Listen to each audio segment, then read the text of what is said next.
অতিরিক্ত মুনাফা করে মানুষকে কষ্ট না দেওয়ার আহ্বান জানিয়েছেন প্রধানমন্ত্রী।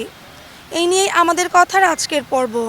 দর্শক, আপনাদের সবাইকে স্বাগত জানাচ্ছি এটিএন নিউজের নিয়মিত আয়োজন আমাদের কথার আজকের পর্বে। আপনাদের সঙ্গে আছি আমি ফাতেমা রথি। শুনবো এ বিষয়ে সাধারণ মানুষের মতামতের কথা। তবে মূল পর্বে যাওয়ার আগে চলুন দেখে আসি এই বিষয়ে এটিএন নিউজের প্রচারিত একটি প্রতিবেদন। শনিবার রাষ্ট্রীয় অতিথি ভবন যমুনায় এতিম শিশু ও ওলামা মাশায়েখদের সাথে নিয়ে ইফতার করেন প্রধানমন্ত্রী তারেক রহমান। বিভিন্ন পরিস্থিতির কারণে যেমন গ্যাস, বিদ্যুৎ, জ্বালানি সহ বিভিন্ন ক্ষেত্রে ব্যয় সংকোচন এবং কৃচ্ছতা সাধারণ অংশ হিসাবেই এবারের রামাদানে আজ এবং গতকালের ইফতার মাহফিল সহ মোট 2টি ইফতার মাহফিলের আয়োজন করেছি আমরা। বৈশ্বিক পরিস্থিতির উন্নতি না হলে এবারের রামাদানে হয়তো আজকের এটি শেষ ইফতার মাহফিল আমাদের।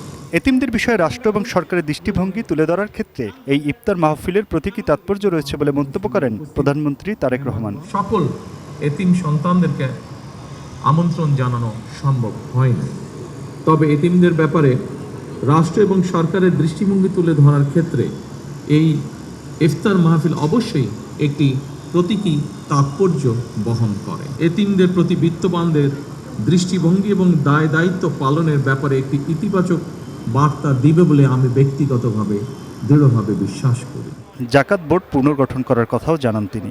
লক্ষ্যভিত্তিক এবং সুনির্দিষ্ট পরিকল্পনার মাধ্যমে যদি জাকাত দেওয়া সম্ভব হয় তাহলে 10 থেকে 15 বছরের মধ্যে শুধুমাত্র জাকাত ব্যবস্থাপনার মাধ্যমেই দেশের বহুলাংশে দারিদ্র্য বিমোচনে সম্ভব। পবিত্র রমজান মাসে অসাধু পন্থা অবলম্বন করে কেবল লাভের চিন্তা না করতে ব্যবসায়ীদের প্রতি আহ্বান জানান প্রধানমন্ত্রী তারেক রহমান। পবিত্র রমাদান ত্যাগ এবং সংযমের মাস, রহমত, বারকাত, সংযমের মাস। অথচ অপ্রিয় হলেও সত্য, রমাদান মাসকে আমাদের ভেতরে কেউ কেউ লাভ লোভ মাস হিসাবে বানিয়ে ফেলে। পবিত্র রমাদান মাসেও যারা অশুদ্ধ পন্থা অবলম্বন করছে, আপনাদের প্রতি আমার বিনীত আহ্বান, অনুগ্রহ করে আপনারা মানুষকে কষ্ট দেবেন না। Aminul Islam, ATN news, Dhaka. দর্শক, এতক্ষণ দেখছিলাম রিপোর্টটি। শুনবো সাধারণ মানুষের মতামতের কথা। রমজানে যে জিনিসপত্রের দাম বাড়ে, এটা তো একটা সিন্ডিকেট করে ব্যবসায়ী যারা, তারা সাধারণত সিন্ডিকেটটা ভাঙার জন্য তাকে আগাই আসতে হবে এবং এই দেশ যাতে সুন্দরভাবে চলে এই জন্য সবাই সহযোগিতা লাগবে। কারো পক্ষে, কোনো দলের পক্ষে, একার পক্ষে সম্ভব না এই দেশকে সুন্দর করে চালানো। সাধারণ মানুষ তো বেশি ইনকাম নাই, নিম্ন শ্রেণীর লোকজন চলতে হলে তো নিয়ন্ত্রণে রাখতে হবে। প্রধানমন্ত্রী তো আমরা বাংলাদেশে আল্লাহ পাক যে প্রধানমন্ত্রী মিলেছে সাধারণ মানুষের সাথে সুন্দরভাবে মিশতেছে, যাতে করে সাধারণ মানুষের জন্য সবসময় বলতেছে। আশা করি ব্যবসায়ীরা ব্যবসায় নিয়ন্ত্রণে রেখে ঊর্ধ্বতম কর্মকর্তারা বসে একটা সিদ্ধান্ত যেটা দিবে সেটা ব্যবসায়ীরা মানে নেবে বলে আমি বিশ্বাসী।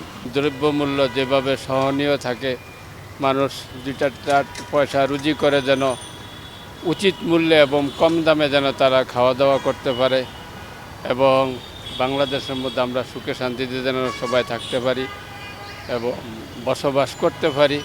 আল্লাহ যেন আমাদের বাংলাদেশের উপরে রহমত নাজিল করে। কিছু ব্যবসায়ীরা আছে যারা ইচ্ছা করে মজুত করে সেটাকে দেরিতে ছাড়ে, যার জন্য দাম বাড়িয়ে দেয়। এটা খুবই খারাপ গরিবদের জন্য। হ্যাঁ, অন্যান্য দেশে এগুলো নাই, রোজার সময় দাম কমে, একমাত্র আমাদের দেশেই দামটা বেড়ে যায়। কিন্তু এটা কিন্তু আমাদের জন্য খুব দুঃখজনক। আমরা চাই সিন্ডিকেট ভাঙা হোক, সরকারের প্রতি আমাদের আবেদন, এবং দ্রব্যমূল্যের দামটা কমানো হোক যাতে গরিবরাও সুন্দরভাবে রোজা রেখে সুন্দরভাবে ইফতারি করতে পারে, সেটাই আমাদের আহ্বান। যেভাবে চাঁদাবাজদের বন্ধ করার জন্য চেষ্টা করতেছে, বিভিন্ন পরিবহনের চাঁদাবাজ বন্ধ হলে দ্রব্যমূল্য অটোমেটিকলি কমে আসবে। প্রথম দিকে রমজানের যে দ্রব্যমূল্যটা ছিল তো এখন আস্তে আস্তে অনেকটা সহনশীল, যে হয়তো এর ফলাফল পেতে আমাদের আরও মাসখানিক বা 2 মাস লেগে যাবে। এটিএন নিউজের নিয়মিত অনুষ্ঠান আমাদের কথায় ঝিনাইদহ থেকে ইমন হাসান স্বাগত জানাচ্ছি সবাইকে। অতিরিক্ত মুনাফা করে সাধারণ মানুষকে কষ্ট না দেওয়ার ব্যাপারে ব্যবসায়ীদের প্রতি আহ্বান জানিয়েছেন প্রধানমন্ত্রী তারেক রহমান। এ বিষয়ে ঝিনাইদহবাসী কি ভাবছে চলুন শুনে আসি। আলহামদুলিল্লাহ, অনেক খুব ভালো কথা বলছেন। কারণ আমাদের বাংলাদেশে যেটা আমরা দেখে আসছি যে রোজা রমজান মাসে এই ব্যবসায়ীরা মানে অতিরিক্ত মুনাফা করে সাধারণ মানুষদের অনেক ভোগান্তি দেয়, জিনিসপত্রের দাম অনেক বাড়িয়ে দেয় তারা নিজেরা সিন্ডিকেট করে। সেক্ষেত্রে যদি এটা বাস্তবায়ন করা যায় তাহলে মানুষের পক্ষে রোজা রাখা আরও বেশি সহজ হবে এবং রোজা রমজান মাসে ইবাদত করাও সহজ হবে। দ্রব্যমূল্যকে যদি নিয়ন্ত্রণে রাখতে হয় তাহলে মনে করি যে ভোক্তা অধিকারের সঙ্গে সঙ্গে সরকারের সর্বোচ্চ মহল থেকে যে মেসেজ দেওয়া হয়েছে, মেসেজটি যদি মাঠ পর্যায়ে কাজ করছে তারা যদি এটিকে পালনের জন্য যথাযথ উদ্যোগ নেয় তাহলে সাধারণ জনগণের রমজানের মধ্যে যে দ্রব্যমূল্য উদ্যোগ সেটা কিছুটা নিয়ন্ত্রণে রাখতে সক্ষম হবে। আমাদের এখন ব্যবসা কম, যেহেতু আপনার মালের দাম বেশি। একটা মালে সর্বোচ্চ একটা মালে 50 টাকা থেকে 60 টাকা, এর ভিতরে আমাদের নষ্ট আছে, পচা আছে, সাদা বেরোয়। অন্যান্য দেশে কিন্তু রমজানে কিন্তু সমস্ত দ্রব্যমূল্যের দাম কমে, আর বাংলাদেশে কিন্তু অতিরিক্ত মজুদের কারণে, মুনাফা বৃদ্ধির কারণে দাম বাড়ে। তো এইটা অবশ্যই সকল ব্যবসায়ীদের সাপোর্ট করা উচিত, সেটা এগিয়ে আসা উচিত, প্রধানমন্ত্রীকে সহযোগিতা করা উচিত, দেশের মানুষের জন্য নৈতিক দিক থেকেও সহযোগিতা করা উচিত। এটা আমার মনে হয় একটা ইতিবাচকভাবে দেখা উচিত। অতিরিক্ত মুনাফা করে মানুষকে কষ্ট না দেওয়ার আহ্বান জানিয়েছেন প্রধানমন্ত্রী তারেক রহমান। এ বিষয় নিয়ে সিলেটের মানুষের মন্তব্য শুনবো আজকের আমাদের কথায়। রমজান মাস আসলে আমাদের দেশে দেখা যাচ্ছে যে আমরা কিভাবে দাম বৃদ্ধি করতে পারি। আপনি যদি চিন্তা করেন গ্যাসের দিকে, যেখানে গ্যাসের দাম 1400 থেকে 1500 টাকা, সেখানে 2100 থেকে 2200 টাকা নিচ্ছে আমাদের অসাধু ব্যবসায়ীরা। তো এই সিন্ডিকেটগুলো আমরা ভেঙে দিতে হবে। আমাদের সাধারণ পাবলিক যারা আছে তারা যদি ঐক্যবদ্ধ থাকে তাহলে আমরা এই সিন্ডিকেট ভাঙতে পারবো। মুনাফাখোর সিন্ডিকেট এবং মধ্যস্বত্বভোগীদের আসলে জন্য আমাদের এই বাজার দরটা অনিয়ন্ত্রিত। তো বাজার দর যেটা হচ্ছে, যেখানে দেখা গেছে যে তেল, নুন, চাল, ডাল এগুলার তো অতিরিক্ত দাম হয়। তারপরে হচ্ছে সবজি এবং ফল বাজার, প্রয়োজনীয় যে জিনিস সবজি এবং ফল, সবজির দাম বেশি কিন্তু অনেকে বলছেন কম, এটা হচ্ছে অনেক বেশির চেয়ে কম।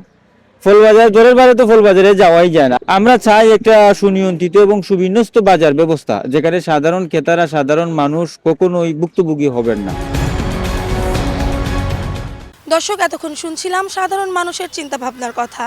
সেই সঙ্গে শেষ হয়ে গেল আমাদের কথার আজকের পর্ব। বিদায় নিচ্ছি আমি ফাতেমা রথি। আবারও দেখা হবে নতুন কোনো বিষয় নিয়ে, নতুন কোনো জায়গায়। সেই সঙ্গে সবাই ভালো থাকবেন, সুস্থ থাকবেন, চোখ রাখবেন এটিএন নিউজের পর্দায়।